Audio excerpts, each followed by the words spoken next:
मेरा सवाल महिला सशक्तिकरण के बारे में था कि जो ये महिला सशक्तिकरण वर्ड है, इसमें यही आता है कि जो महिला है वो तभी प्राउड फील करती है जब वो एक पुरुष के बराबर हो।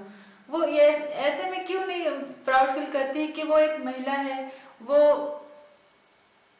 तो इसका जो है लाइफ स्टाइल पे इफेक्ट पड़ता है डायरेक्ट। इस पे आपका क्या कहना है?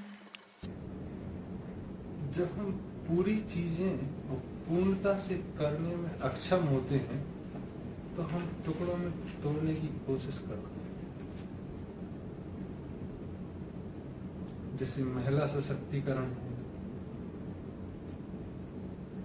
चाइल्ड राइट्स हैं, old age pension, old age privileges, ये अलग अलग चीजें हैं।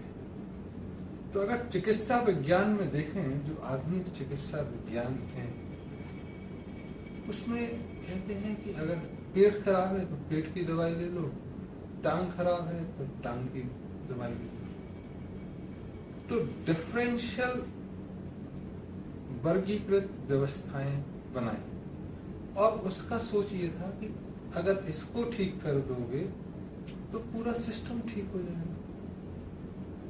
तो वो चिकित्सा व्यवस्था या व्यवहार की वह व्यवस्था कि महिलाओं की चीजें ठीक कर दो तो समाज में चीजें ठीक हो जाएंगी, ये एक नारा है और उसमें आपने वो कोशिश की।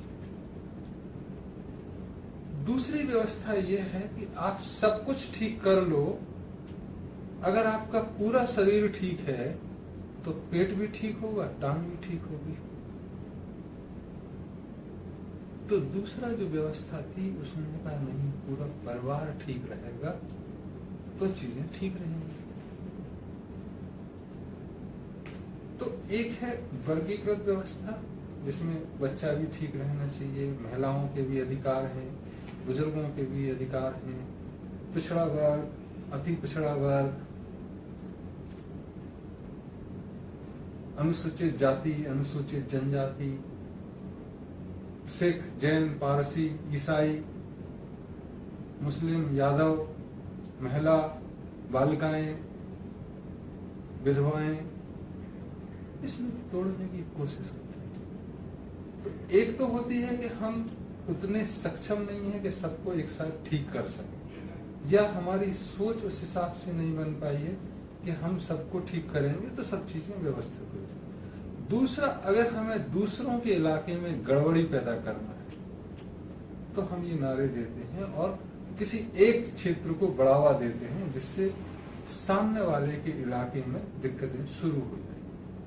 वो बजाय सरकार की या राज्य की या धर्म की अव्यवस्थाओं से चेहरा पलट के ये देखने लगे कि यह से ही सही चीजें हो जाएंगी, तो तुम देखोगे कालांतर में ऐसे नारे बहुत सारे आते हैं। जनसंख्या ही हमारा अगर कम हो जाए तो देश ठीक हो जाएगा, मुस्लिम जनसंख्या बढ़ गई इसलिए हिंदू जनसंख्या बढ़ाओ, पुरुषों का अत्याचार बढ़ गया इसलिए महिला सशक्तिकरण बढ़ाओ।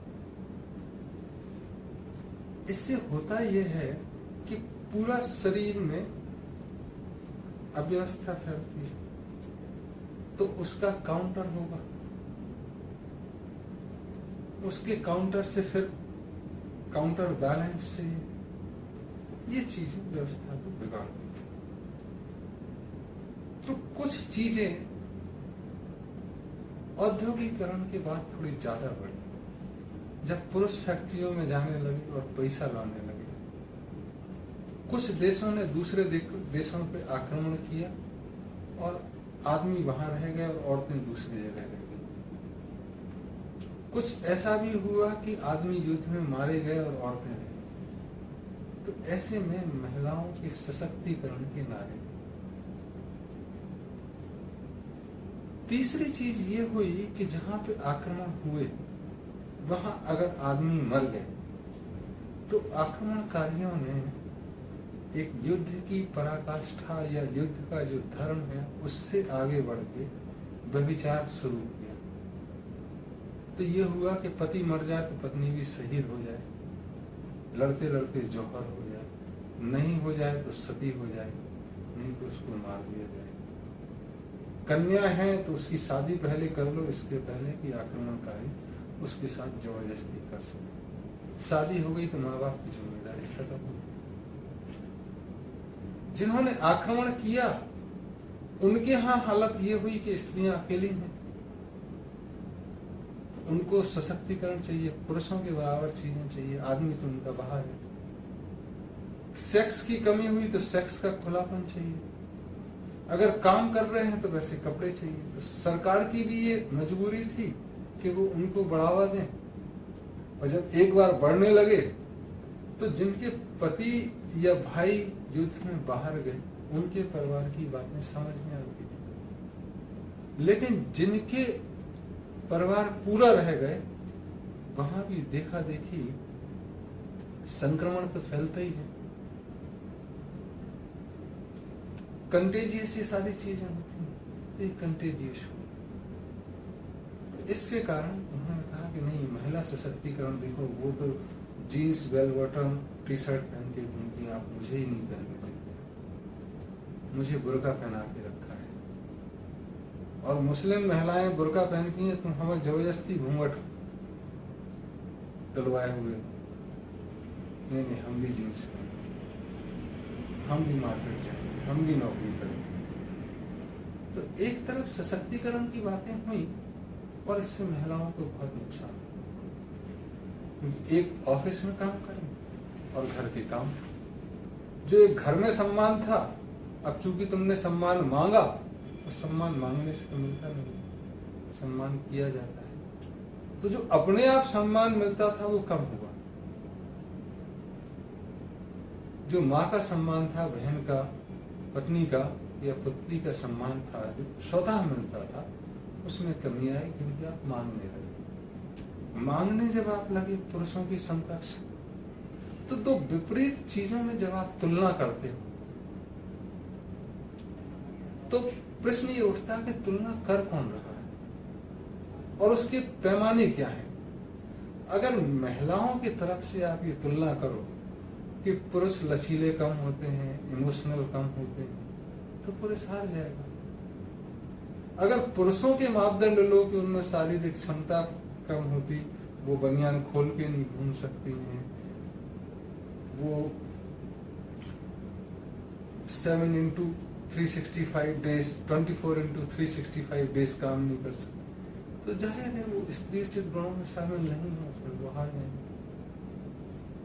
तो आप अपनी है अक्षमता और दूसरों के यहाँ गड़बड़ी पैदा करने के लिए ऐसे नारों को प्रमुखता से छापते हैं और मुखर करते हैं। जाहिर है इससे परिवारों के, समाज के, राष्ट्र के और राष्ट्रों के जीवन शैली में फर्क तो पड़ा ही। अब वो पहले से बेहतर हो गई हैं या बदतर हो गई हैं, ये उसका परिवार बताएगा। जैसे आज मैं कह सकता हूं कि मेरी पुत्री हमको सहयोग देती है तो हम चाहेंगे कि वो सशक्त रहे, ताकतवर है। मेरी पत्नी मुझे सहयोग दे पाती है तो मैं चाहूंगा कि वो सशक्त बनी रहे। तो हमारे लिए तो ये खुशी की बात है कि वो हमारी पत्नी और पुत्री और माँ सशक्त बने। अगर वो कमजोर बनेंगे तो आज जितना हम कर रहे हैं शायद उतना ना कर पाए।